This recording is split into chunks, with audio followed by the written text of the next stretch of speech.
Andhra Pradesh Finance Minister B.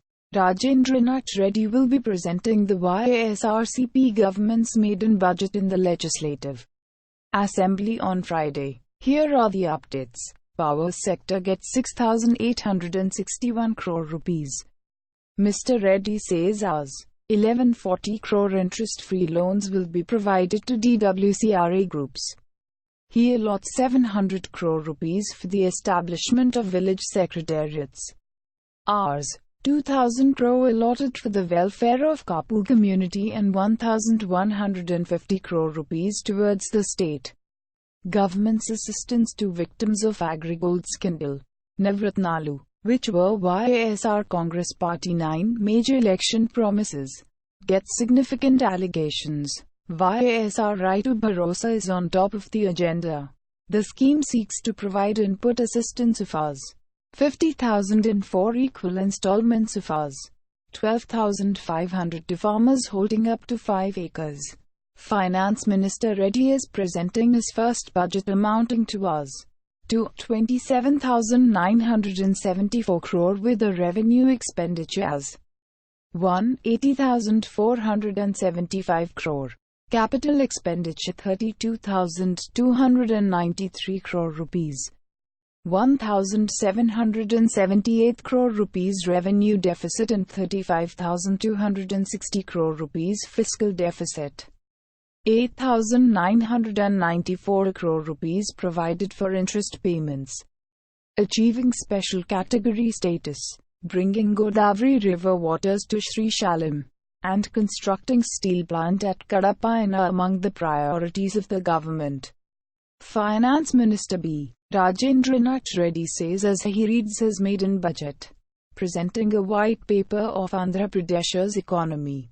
Finance Minister Buggana Rajendranath Reddy said the total outstanding liabilities were 2.61 lakh crore. Of this, 1.97 lakh crore was public debt and the remaining 63,520 crore was on public account. Even before the budget, Chief Minister Y.S. Jagan Reddy announced a calamity relief fund with a corpus of Rs. 2,000 crore to provide compensation for the crop loss caused by drought and cyclones. He has also announced a provision of Rs. 1 crore to each MLA, irrespective of the party affiliation, for addressing the drinking water problem in their respective constituencies.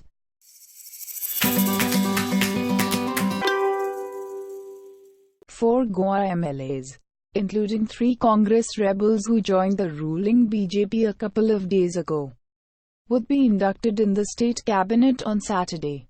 Sources said on July 12, 10 of the 15 Congress MLAs, led by leader of opposition Chandrikant Kavlekar, switched sides and joined the Bharatiya Janata Party (BJP) on July 10, accompanied by Chief Minister Pramod Sawant. The breakaway group met BJP President and Union Home Minister Amit Shah and its working president, J.P. Nadda in New Delhi on July 11. All the MLAs returned to Goa on July 12. However, Mr. Sawant stayed back to attend a high-level meeting on the issue of mining in Goa, which has come to a standstill following a February 2018 Supreme Court order. The meeting will be held in the national capital on the evening of July 12. Mr. Shah and Union Minister of Mines Prahlad Joshi will attend the meeting. A top BJP source said 3 of the 10 former Congress MLAs and Deputy Speaker of Legislative Assembly Michael Lobo would be sworn in as ministers on July 13. However, he did not disclose the names of the 3 former Congress MLAs who would get ministerial berths. When contacted, Mr. Lobo, a BJP MLA, confirmed that he and 3 other MLAs would join the cabinet led by Mr. Sawant. Mr. Lobo was instrumental in convincing the 10 Congress lawmakers to switch sides, giving the BJP an overwhelming majority in the 40-member state assembly. The sources said, in order to accommodate the new MLAs in the cabinet, Mr. Sawant would be dropping 4 ministers, most of them from the BJP's alliance partners. They added, talking to PTI on July 11. Mr. Sawant had said a decision on the fate of the coalition partners in the cabinet would be taken only after he returned to Goa. However, the sources said all the three ministers of the Goa Forward Party (GFP), its president and deputy chief minister Vijay Sardesai, Vinod Palyekar and Jayesh Salgaonkar were expected to be dropped, along with independent MLA and revenue minister Rohan Khaunte. The GFP, a regional party, has been with the BJP ever since the saffron outfit formed the government in the coastal state after the February 2017 assembly polls. Meanwhile, Mr. Kavlekar, who returned to the state from New Delhi, told reporters at the Goa airport that he took the decision to join the BJP as his assembly constituency had remained underdeveloped all these years.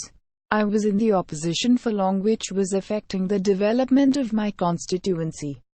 I have taken the step as the BJP is a party which has been pro-development, and when I remain in power, it will help the people of my constituency, he said. Besides Mr. Kavlekar, the other MLAs who switched sides are Ignacio Monserrate, Jennifer Monserrate, Francis Silveira, Philip Neri Rodriguez, Cleofatio Dias, Wilfred Diasare, Nilkant Halanka, Isidore Fernandez and Antonio Fernandez.